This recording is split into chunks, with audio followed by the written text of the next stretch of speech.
you this time. Why are South Dakota teacher salary at the bottom of the national pay scale? What can be done to bring the salary to the mid-scale of the national level? Well, I'm happy to report that we're not on the bottom. I think 3 years ago, the legislature went out and did a lot of different things, and we just talked about the tax increase of 0.5% that we had, and the reason for that was to improve the salaries for teachers, and I think we're number 47 or somewhere in that area, and it's not necessarily where we want to be, or where we should be, or where we should desire to be, but I would say that it's better than being on the bottom. And the second part of that would be that I'm a proponent of education. I think education is very important. I think that everything we can do for our K through 12 is important. What we do with our colleges and universities and with our other areas, technical schools, they're all very important. But the other part of that is we have to learn how to spend our money. We need to spend it correctly and spend it wisely. And we'll do the best we can to be able to fund the things that are important to the citizens of South Dakota.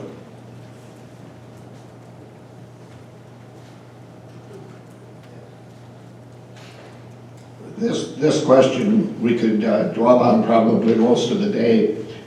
As Carl said, 3 years ago, they enacted the half-a-cent sales tax, and I think about 70% of that increase went to teachers the first year. The second year, they didn't continue on. We came up a couple notches, but I think the other issue that really bears to mind in this, and Brock could probably, Senator Greenfield could correct me on the amount, but I think if you look at the cost of living in South Dakota, we're not at 47 or 48, it's about 36, I think, aren't we, Brock, in that area. But that isn't the main issue. The main issue is we got to look to our teachers and where they stand in the state as far as pay.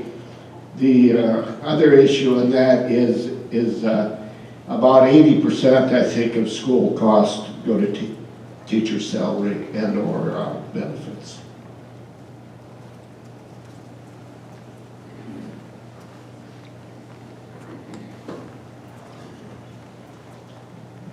As my friend Paul said, we could talk on this all day, probably even into the end of the weekend. However, as a former teacher, I can tell you teaching's a great gig. You know, I had my weekends off, I had my vacations off. Excuse me, my contract was for 180 days. Anything I wanted to do in addition to the 180 days was on me. If I wanted to work 6 hours a day, I did. If I wanted to work 12 hours a day, I did. I never, ever, ever looked at the dollars because teaching is a caring profession. It's like being a minister. It's a very caring profession. You don't look at it in dollars and cents. If you want to be a teacher, I think, you know, you won't think, well, now what am I going to get paid? It's like, what can I do for this community and how can I make things better? Thank you.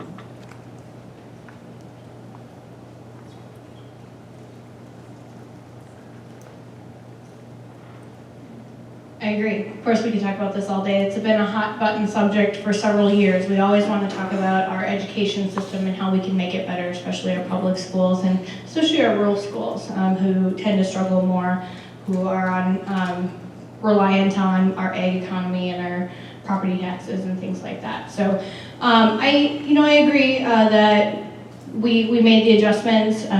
Certainly we can do more. We can keep looking at that.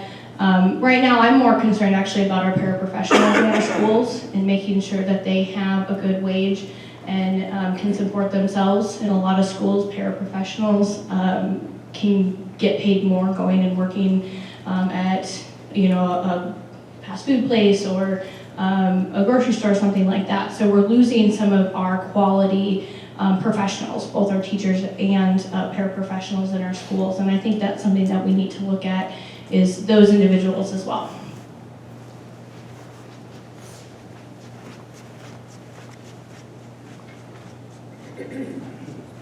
I agree with Lana that teaching is a profession that you should do because you care about educating people.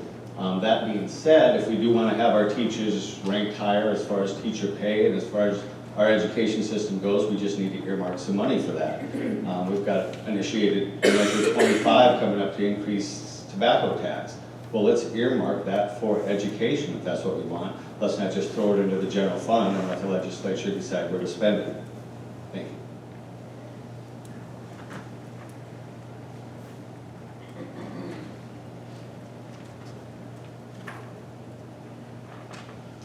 I believe education is very, very important.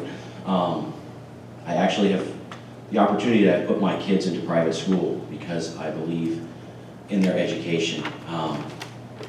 And because of that, I do believe that if we can get more competition in our public schools, that we can see that we can get a better education out of the dollars we're already spending. But our teachers do need to have a good pay, and we need to find ways that we can increase that pay. And, you know, like Drew had mentioned earlier, where the Secretary of State wanted to cut her budget. Why not go ahead and cut her budget and move some of that funding over into our education system? Thank you.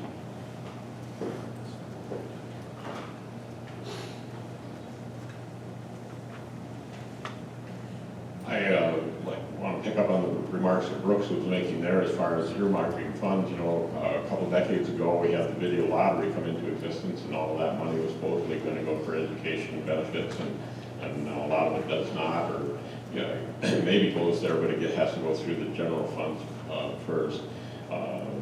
The smoking tax, or the I-25 issue is there again. I believe that those funds that are raised under the pretense that they're going to be used for enhancing education, I think that's where they should stay.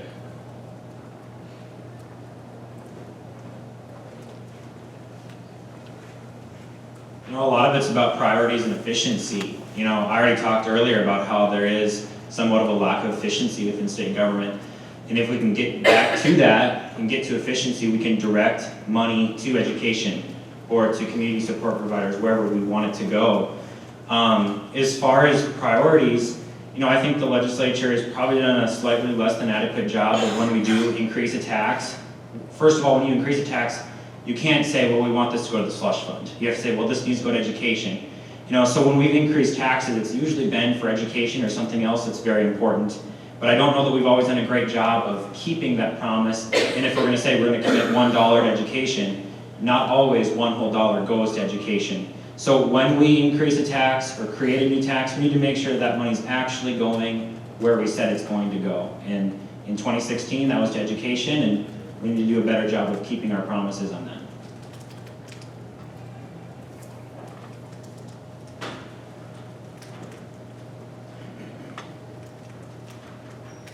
I believe we need to do a better job with paying our teachers.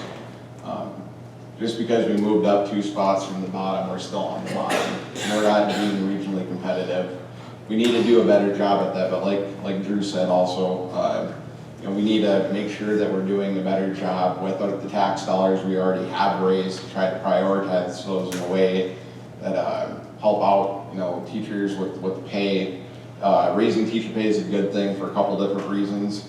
We can retain and attract good teachers, or retain good teachers while trying to attract better teachers from out of state to come into the state, which gives a better opportunity for our kids to get a better education. And yeah, so.